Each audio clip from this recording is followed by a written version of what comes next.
un mondo in testa.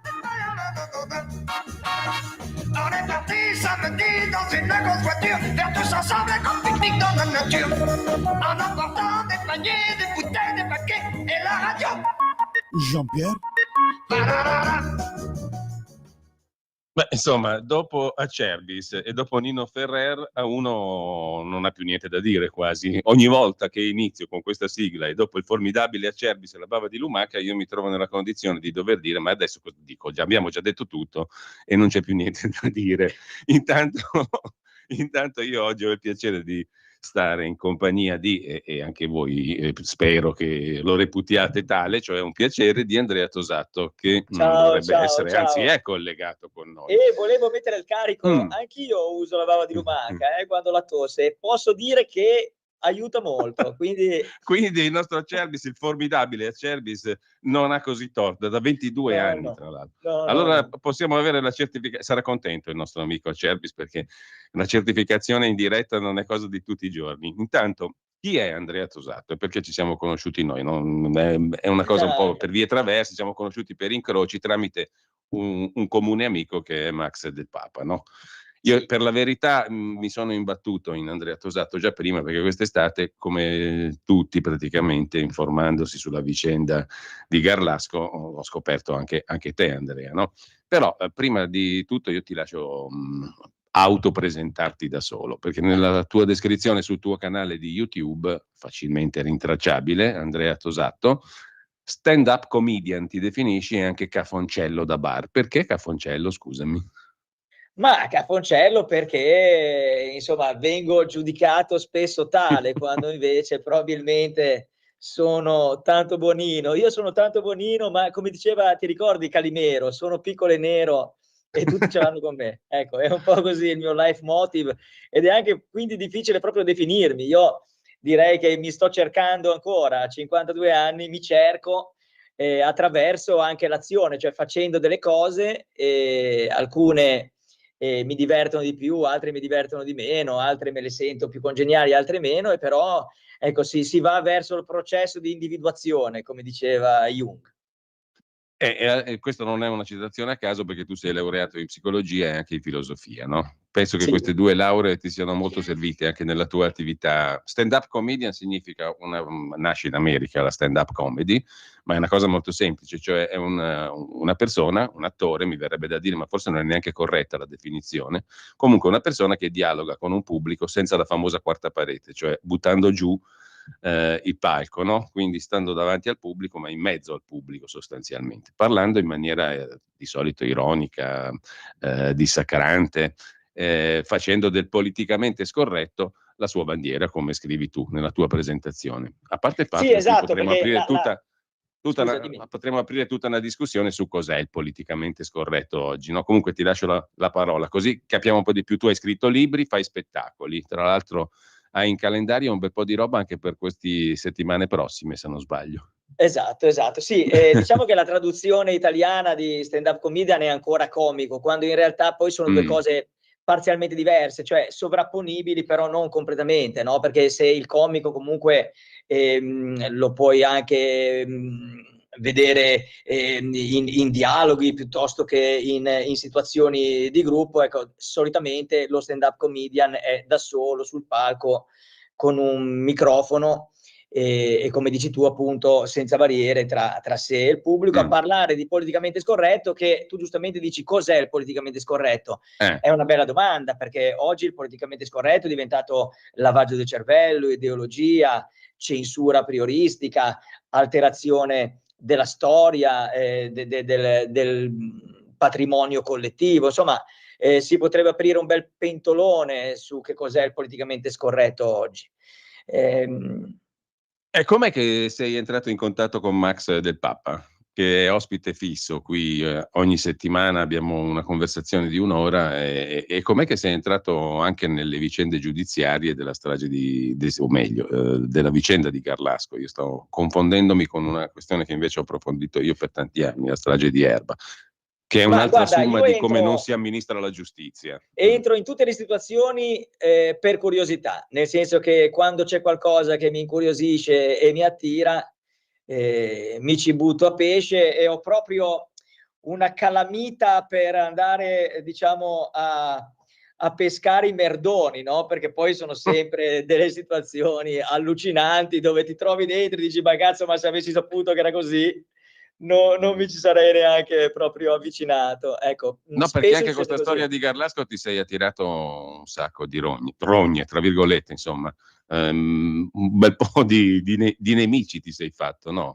Ma perché sai, l'onestà intellettuale in Italia non è una virtù, cioè è considerata un grave difetto, spesso addirittura anche querelabile, no? Cioè c'è chi dice se tu eserciti il pensiero critico, osi farti domande e metti in dubbio delle verità che qualcuno dall'alto dice che dovrebbero essere tali, allora devi pagare caro, pagare tutto. Recentemente, guarda, ancora adesso ho appena aperto un post della collega Roberta Bruzzone che augura querele e insomma di tutto di più a chi lei dice sospetta che il fratello di una ragazza potrebbe essere coinvolto in un omicidio, no? E a parte il fatto che io non sospetto nulla, io mi limito a fare domande perché se avessi le mie teorie, le mie tesi, non avrei bisogno di fare domande, ma il sospetto, viva Dio, deve essere ancora consentito in Italia, no? Cioè sospettare, ma di chiunque, ma perché no? Ma anche di se stessi, perché non si può sospettare quale sarebbe il reato di lesa maestà nei confronti di chi? Ecco, io trovo molto peggio eventualmente puntare il dito con certezza su un ragazzo, Alberto Stasi, che apparentemente in 23 minuti, pensa Giulio, in 23 minuti lui avrebbe fatto delle cose che se è vero non sarebbe da galera, sarebbe da Guinness dei primati, perché ha anche smontato, rimontato, lavato esternamente, lavato internamente a mani nude un sifone il 13 di agosto, pensa, in pochissimi minuti, cioè se esce è un idraulico meraviglioso Stasi. Sì. Io invito chiunque a farsi un giro nel proprio bagno e a smontare un sifone, ci metterà almeno mezz'ora, un'ora se è bravo. È no? bravo. È bravo. Senza Quindi far casini, tra l'altro, e poi sì. rimontandolo. No? Giustamente tu dici, mi faccio delle domande. E poi, oltretutto, ho visto uno dei tuoi ultimi video sul tuo canale YouTube. Oltretutto, tu dici, questa è una cosa che ci deve interessare a tutti perché sono soldi nostri. E poi l'amministrazione della giustizia è un bene pubblico per eccellenza, no? Quindi non è che stiamo lì dal buco della serratura a fare le pulci a chissà cosa o a essere curiosi di chissà cosa. Stiamo parlando di una cosa che ci riguarda tutti, perché attraverso il singolo caso noi mettiamo in discussione quello che è l'esercizio di un'importante funzione pubblica, l'amministrazione della giustizia, no? Ma ti dico di più, lo sai, tutti coloro che assistono agli omicidi cosiddetti, tra virgolette, mediatici, alla spettacolarizzazione degli omicidi che indotto generano, no? Di pubblicità, trasmissioni televisive. E allora che cosa si aspetta poi, diciamo, il grande fratello, no? Che qua dal basso siamo tutti spettatori passivi che semplicemente portiamo il nostro obolo, ma quando c'è da fare domande noi siamo noi e voi non contate un cazzo. Non è così, perché alla fine la giostra la fanno funzionare gli italiani, sia dal punto di vista, come dici tu, della magistratura, delle forze dell'ordine, della galera stessa, perché paghiamo anche la galera, ma anche di tutti gli indotti televisivi. Quindi, se ci si vuole chiamare in causa per tenere in piedi la giostra, allora non ci si può lamentare se poi coloro che tengono in piedi la giostra magari fanno delle domande, perché sono più che legittimati a farle. Ecco, tra l'altro questa, diciamo, questione del crime è diventata una questione che ormai praticamente si identifica con la TV. Se tu accendi la TV a qualsiasi ora c'hai un delitto, quei 2 o 3 che vanno per la maggiore, quello di Garlasco sicuramente quest'estate, e hai una serie di crimini. La figura nuova, quella del criminologo, è quasi ovunque, no? Plasticamente questa cosa qui è stata resa evidente dal fatto che hanno messo Nuzzi a condurre Dove c'era Barbara D'Urso, no? Quindi la TV pop è diventata la TV del crime. E lo sai che io per un po' non mi sono reso conto che avevano cambiato presentatore. No, questa è buona. Ma tu come te la spieghi questa cosa qua? Perché poi, diciamo, diventa, quella sì, secondo me, un esercizio morboso di ricerca del dettaglio, della prurigine e via dicendo. Mentre invece se tu ti poni un problema facendoti delle domande, allora entri nel vivo della questione, secondo me. Chi si fa delle domande come te le fai tu e magari non trova le risposte, no? Perché farsi domande E beh, ma non vuol vedi, dire sempre arriviamo trovare risposte. finalmente a Max Del Papa, no? Perché tu mi hai detto come ti sembra tutti Max Del Papa, sì. perché Max Del Papa è una persona che si fa domande, si pone dei dubbi, ha il coraggio dell'onestà intellettuale, e quindi a me le persone così affascinano e sono simpatiche, quindi ho sentito l'esigenza di andarlo a conoscere personalmente, abbiamo fatto un'intervista e viva Dio ci sono ancora persone che sopportano tutto quello che ritorna indietro di negativo per difendere la propria onestà intellettuale e il proprio diritto di esprimere ciò che pensano e sentono, e Max Del Papa è una persona così. Ecco, ti chiedevo proprio in questo caso anche da psicologo, per quale motivo secondo te questa tracimazione assoluta delle vicende criminose, ma con quel taglio lì, con il taglio da gossip sostanzialmente, non con il taglio di riflettiamo su una macchina che magari non funziona, perché attraverso la vicenda Stasi noi stiamo ponendo un colossale problema di funzionamento della macchina giudiziaria, della macchina della polizia giudiziaria, delle indagini, dei nostri tribunali, no? Io ti facevo prima il caso della strage di Erba, se poi un giorno tu vorrai documentarti con l'amico Edoardo Montolli che ha scritto il libro Il Grande Abbaglio, potrai documentarti anche su quello, ma quello è un altro modo per dire correggiamo gli errori su un capitolo delicatissimo perché ci riguarda tutti e potrebbe riguardare, come ha riguardato Stasi e i due della strage di Erba, potrebbe riguardare me e te, questo esercizio della giustizia mostruoso e disumano, kafkiano, no? Certo. Però quel taglio qui lo hanno in pochi e soprattutto quei pochi che si pongono le domande in questa direzione poi vengono tacciati appunto di terrapiattisti, cioè, di personaggi pericolosi, subissati di annunci di querela o querele vere e proprie, come è capitato anche a te. Mi pare che il cugino di Chiara Poggia ha fatto capire che avrebbe intenzione di querelarti, no? Sì, quando Perché? invece farebbe prima ad andare a prendere i verbali del soccorso bellunese e insomma si metterebbe la parola fine a qualunque dubbio, no? Facilissimo, basterebbe andare a prendere i verbali, anzi facciamo proprio un appello al cugino di Chiara Poggi, visto che i verbali del soccorso bellunese li può richiedere soltanto un familiare o il diretto interessato o la procura, le forze dell'ordine, ecco. Invece di far sbandierare negativi annunzi e foto annunzi, basta andare a prendere i verbali e si mette la parola a punto. Quindi insomma, è così. Guarda, ritornando invece a quello che mi hai detto del come mai, io credo perché il crime comunque è un forte dispensatore di dopamina, se vogliamo andare proprio a ricercare delle ragioni anche neurochimiche, no? E specialmente gli omicidi che non hanno dei colpevoli immediati, gli omicidi che possono essere portati per le lunghe, no? Perché il cervello dello spettatore, diciamo, diventa dipendente dalle emozioni che magari notizie altalenanti generano, e poi accanto a questo c'è il bisogno di chiusura dell'essere umano e quindi l'attesa del finale, no? Un po' come quelle soap Sentieri, Dynasty, Beautiful che non finiscono mai. E perché ti tengono incollati? Perché in qualche modo inconsciamente tu speri che finisca. E allora stai a guardare, da un lato speri nel finale, ma dall'altro ti auguri che arrivino altri colpi di scena, quindi che in realtà continui. E gli omicidi mediatici, tra virgolette, se vai a vedere, hanno quasi tutti questi ingredienti qua, oltre agli ingredienti magari che richiamano i miti antichi, no? Di omicidi sempre senza colpevoli, le congiure, i possibili complotti, gli amici misteriosi, i fidanzati, ti ricordi anche la spettacolarizzazione, no? Di Alberto Stasi, quando veniva definito il fidanzato con gli occhi di ghiaccio. Ma perché gli occhi di ghiaccio? Ha gli occhi chiari, cioè allora se avesse avuto gli occhi marroni sarebbe stato meno pericoloso Alberto Stasi.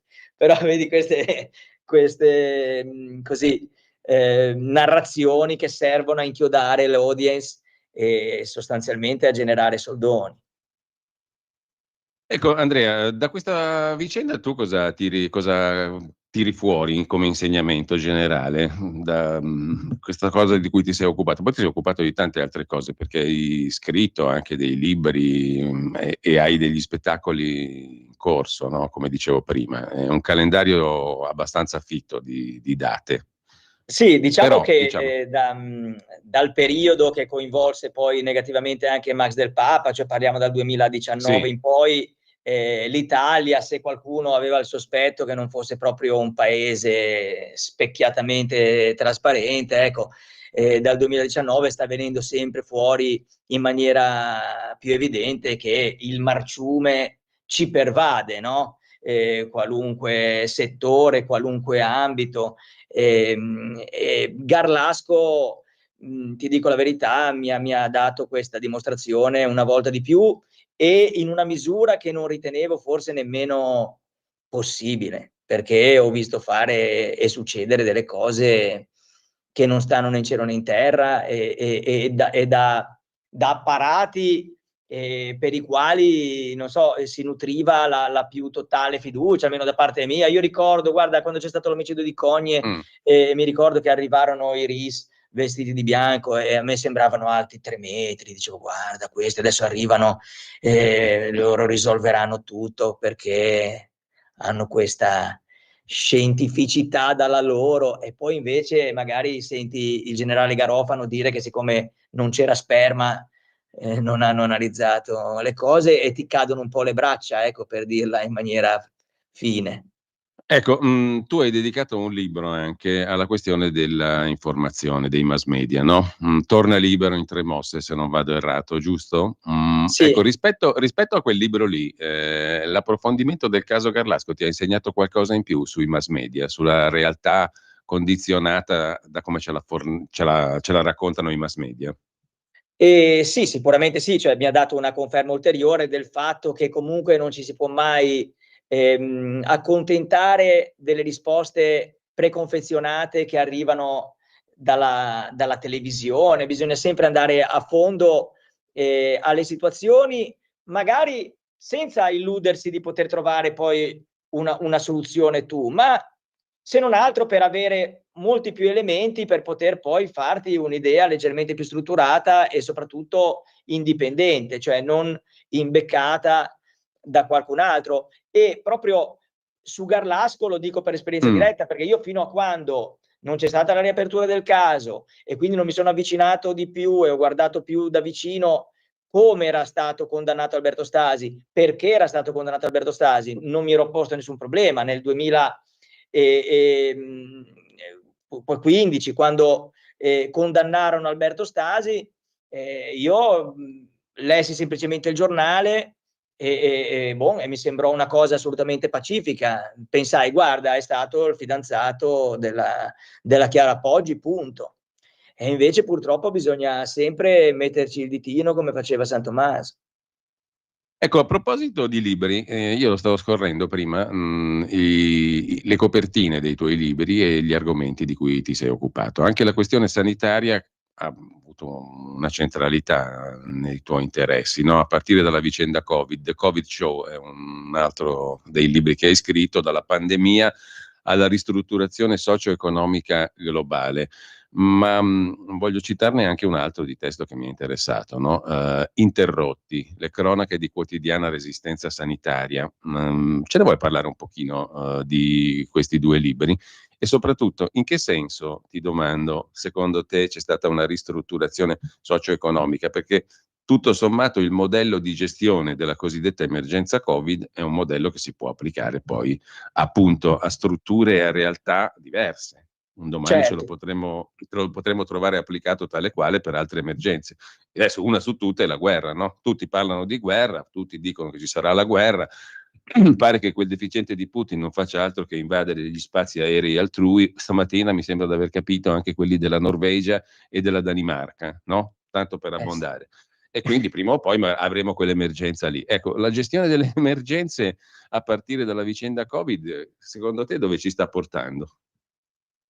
Ma ci sta portando verso una società sempre più controllata, irregimentata, ehm, insomma, dove le libertà personali saranno sempre più condizionate. Il primo libro, questo The Covid Show, nasceva da una testimonianza che io ricevetti nel 2018 e che mi facilitò rispetto poi all'arrivo del Covid e di tutta la narrazione. Ecco, io se tutto sommato ho resistito a una certa narrazione, non è che l'ho fatto per scienza infusa, ma perché avevo avuto l'aiuto di una persona che mi facilitò proprio a comprendere meglio le cose quando le cose arrivarono. E nonostante questo io sono sempre stato per la libertà vaccinale, cioè non ho mai detto assolutamente fatto crociate contro chi decideva autonomamente per una scelta diversa dalla mia, no? Però ecco, siccome io avevo cercavo di informare per quanto ero stato informato io. E nel 2018, che era l'epoca ancora dei vaccini pediatrici, che poi purtroppo questa altra infamità è rimasta in piedi, la legge Lorenzin, no? Però ecco, nel 2018 si puntava tutto sul morbillo, no? Cioè morbillo, peste bubonica, malattia da eradicare a qualunque costo attraverso il vaccino, l'effetto gregge, ti ricordi? Che io guardavo mia madre e dicevo, cazzo, quando ero bambino mi mandavi apposta alle feste a pigliarmelo, sei un'assassina, sono sopravvissuto per miracolo, no? E una persona all'epoca, un ex attivista del Movimento 5 Stelle che si chiamava Eva Reali, che poi morì nello stesso anno, nel 2018, perché aveva un tumore, mi lasciò 2 audio e mi disse: guarda Tosato, tu non riesci a capire questa cosa di questa pressione nei confronti delle vaccinazioni perché ti mancano dei tasselli che ti do. E mi disse che lei era stata avvicinata dalla rappresentante di una multinazionale che poi sarebbe anche il braccio esecutivo di una certa elite, che aveva un progetto di ristrutturazione sanitaria globale sul modello di Israele e tramite lei si voleva incontrare la Giulia Grillo, che tu pensa non era ancora ministro della salute, ma sai, si vede che a volte le cose si sentono nell'aria, non si percepiscono, e voleva incontrare la Giulia per spiegare come avrebbero potuto aiutare. Ecco. Poi io questa multinazionale ho scoperto che di fatto aveva degli uffici nei nostri ministeri già dal 2014, nel 2020 poi a questa multinazionale Draghi affidò il Recovery Fund bypassando la gara d'appalto, perché questa multinazionale fu così caritatevole con noi da offrire i suoi servizi ad un prezzo talmente basso che Draghi non ebbe neanche bisogno di fare la gara d'appalto. E poi è stata la multinazionale che ha inventato il Green Pass, e questa grande trovata, no? E allora poi sai, uno unisce i puntini e dice si fa un'opinione, o comunque si fa torniamo a bomba, torniamo anche alle domande, perché farsi domande in questo periodo non è propriamente gradito da molti, no? Peraltro, ne parlavamo proprio con Max l'altra settimana, farsi domande diventa sgradevole anche rispetto al famoso pubblico. Tu che rapporto hai col tuo pubblico? Parlo di 2 pubblici diversi, quello per esempio dei canali social a partire da YouTube e quelli invece che incontri fisicamente negli spettacoli. C'è differenza fra i 2 pubblici? I 2 tipi di pubblico? Ma allora, diciamo che attraverso Garlasco ho intercettato un pubblico più trasversale rispetto a quello al quale mi riferivo prima che mi occupassi di questa cosa, e quindi adesso sì che ci possono essere a volte delle differenze, no? Perché è chiaro che fino a quando magari mi occupavo di certe tematiche più vicine a quelle che ha interessato anche Max Del Papa, si intercetta una certa forma mentis, persone che comunque su una certa cosa la pensano tutte allo stesso modo e c'è più uniformità, e quindi tu ti concentri su di loro e sai che dall'altra parte invece ti odiano, quindi la dicotomia è molto più netta, no? Mentre invece quando ti occupi di un omicidio come quello di Garlasco, prendi su persone che magari nel 2020 potevano anche pensare diversamente da te, o che magari rispetto all'allunaggio possono avere certezze anziché dubbi, o vai a sapere, no? E quindi, perché ecco, tra parentesi, io qualche piccolo dubbio sull'allunaggio del 69 ti confesso che ce l'ho, ecco, però e si aggiunge alle questioni terrapiattiste di cui ti sei occupato pure. Ecco, tra l'altro accusato brutalmente di terapiatismo, che io non ho mai detto che la Terra è piatta, ma lo sai perché, Giulio? Perché io so di non sapere, io non sono un cazzo, sono l'ultimo degli ignoranti, non so niente, E quindi come potrei dirti la Terra è piatta? Che ne so? Non lo so, bisognerebbe andare sulla Luna e vederla, però purtroppo... Insomma, a te ti piacciono proprio le domande scomode, le cose fastidiose, a rischio addirittura di essere identificato come un terapiatista. Sì, giusto? sì. Senti, invece il prossimo tra 3 o 4 giorni tu sei a Padova, sto vedendo il calendario dei tuoi spettacoli, delle tue date, diciamo così, live. Arte, psiche e bugie, decifrare l'arte con ironia. Di che si Sì. parla in questo spettacolo?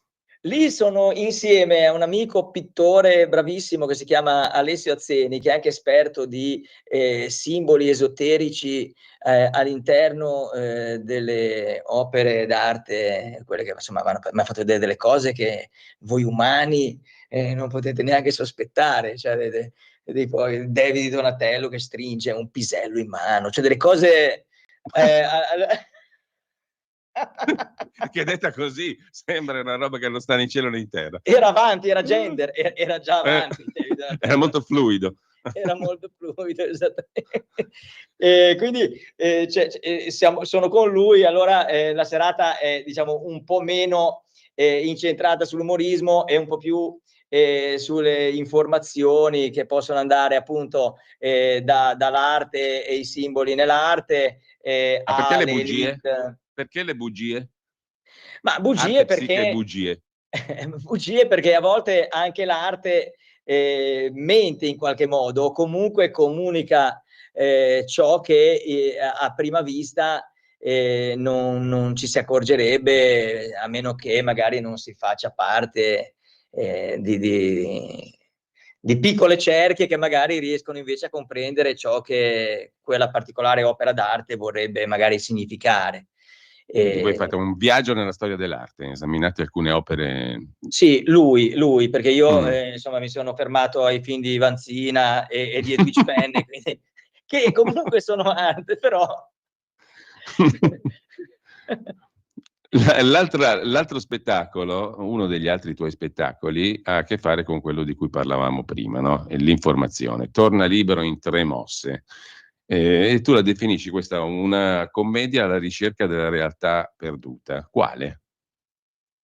Sì, la realtà perduta nel senso che Platone, no, diceva: noi siamo dentro la caverna, guardiamo le ombre, ci fanno vedere le ombre e noi le scambiamo per cose reali, quando invece magari la realtà potrebbe essere, se non completamente diversa, almeno parzialmente diversa, magari potrebbe contenere degli elementi che sono stati omessi dalla narrazione ufficiale. Allora, ecco, Torna libero in 3 mosse è un viaggio nel tempo attraverso la rivisitazione di episodi che ci hanno riguardato un po' tutti per vedere se magari non ci fosse qualcosa da aggiungere o qualcosa magari da sostituire, e quindi si parte dall'Antartide, quindi 1947 le spedizioni in Antartide di un ammiraglio che era l'ammiraglio Byrd, poi trattato antartico, e poi si arriva all'allunaggio e poi andiamo alle Torri Gemelle, poi l'ISIS, Covid,